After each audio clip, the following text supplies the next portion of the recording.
friends. Hello, it's Madame Fromage. And today I want to invite you into my kitchen to explore Gouda, or as they say in the Netherlands, Gouda.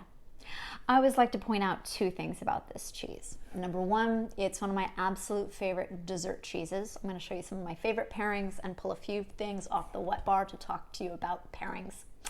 Number two, it's the ultimate travel cheese. And I know we're not traveling a lot right now, but if you're packing or you're on the go, just know that Gouda is a great cheese because it endures without refrigeration. In fact, if you ever get a chance to see Gouda being made in the Netherlands, they build these huge wheels and then they press them with what looks like barbells to express as much water as possible, or as much whey. Expressing that moisture allows this cheese to hold up well and age well. In fact, early explorers used to pack this cheese on ships for long sea voyages. That way, the sailors would get a lot of protein and nutrients and flavor in a cheese that held up well for months at a time at all temperatures. Pairing it at the table. All right, here's where it gets interesting. Gouda ages well and it builds up all of these sweet, salty notes over time. I think of it as like serving the cheese version of butterscotch. So I love to put out a lot of dried fruits and nuts and things of that nature. So on my little plate here, my little pairing plate, I've got some candied ginger, one of my all-time favorite things to pair with this cheese. Got some apricots. You could also serve dates or figs. Dark chocolate, amazing with this cheese because it's so toffee-like. In fact, even the texture is like toffee. Take a look there. You see all those little glistening stars? Those are crystals of an amino acid called tyrosine that hardens as this cheese ages. So the more this cheese ages, the more crispiness you get. Adding a little chocolate brings out that caramel quality and enhances those textural notes that I think are so fun. Then finally, I have some candied pecans. Again, just a great thing with those butterscotchy flavors. From the wet bar, I've pulled a great bottle of sherry that I am dying to open for you. I also have some bourbon, terrific with this cheese, either neat on the rocks or in the form of an old-fashioned. Tonight, it's a beautiful fall evening. I would probably make you a dark and stormy with rum and ginger beer because that's one of my favorite combinations with this cheese. Think rum, butterscotch, so delicious. For someone who wasn't imbibing, I would serve just some cold ginger beer or a little bit of ginger tea. So I have two cheeses here on the board. I want to tell you about them. There's a huge range of Goudas on the market. The Netherlands produces millions of pounds for export, and when you see them, it can be a little bit overwhelming. The first one I have here is especially orange, like the sunflower, because it's colored with a bit of annatto, which is a natural dye from the annatto plant, also used in cheddars. And then this one is naturally golden in color, so this is exactly just the color of the milk as it ages. It's in a classification of a boerenkaas, which might be something for you to look for.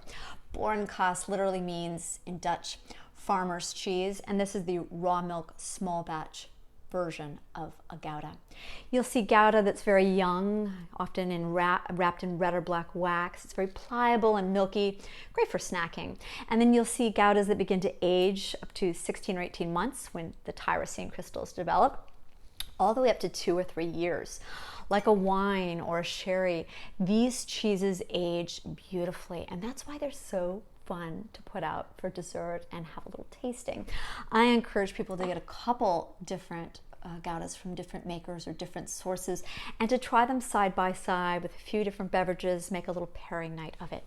When you're serving it, know that it's easiest to use something like this, like a pointy stiletto or a paring knife, and simply chunk it up, and then your guests can just reach in and grab a little bite. That's because it's a kind of flaky cheese and it doesn't plane or slice well. Whenever I serve it, I encourage people to smell it first. You're gonna get this wonderful whiff of butterscotch, or in this case, I get a little bit of candied bacon. This is a cheese, because it's aged, it has all these flavor notes that you really want to notice and savor. So put it in your mouth, let it soften for a second, almost like melting a piece of chocolate. And then try to name the very first flavor you taste. And then as you begin to chew, you're going to notice more flavors releasing. So try to really figure out, what's happening to it next. Is it getting saltier or sweeter, or am I tasting more of that cooked milk taste? Then when you swallow, notice, what is the aftertaste? How long does it last? A long-lasting flavor is kind of a bonus in the cheese world. So notice what it does after you swallow it. Beautiful. Definitely notes of butterscotch. As I'm chewing, I'm getting all these like little salty bursts from the tyrosine crystals. Just truly a beautiful taste. And then on the finish, it gets just a little bit bright, a little bit acidic. Be great with a bottle of sherry, a little bit of bourbon. Thank you for coming with me on this Gouda exploration. I've actually gone to the Netherlands on a couple of Gouda getaways to learn about this cheese in person. One of the things that truly amazed me is that, all those windmills you always see? Well, those were used to pump out water to create more grazing lands, because a third of the Netherlands used to be ocean. So they've pumped it off, and what's left is sea floor that now is pasture lands. So these cheeses, many of them are made below sea level from the milk of cows that are literally grazing off of what used to be the ocean floor. That gives you a lot of mineral notes, sea salt, shells. So look for those when you taste a really good aged Gouda. Madame Fromage, wishing you the best, and I want to thank I Love Imported Cheese for sponsoring this video series that allows me to take you around the world to explore some of my favorite cheeses.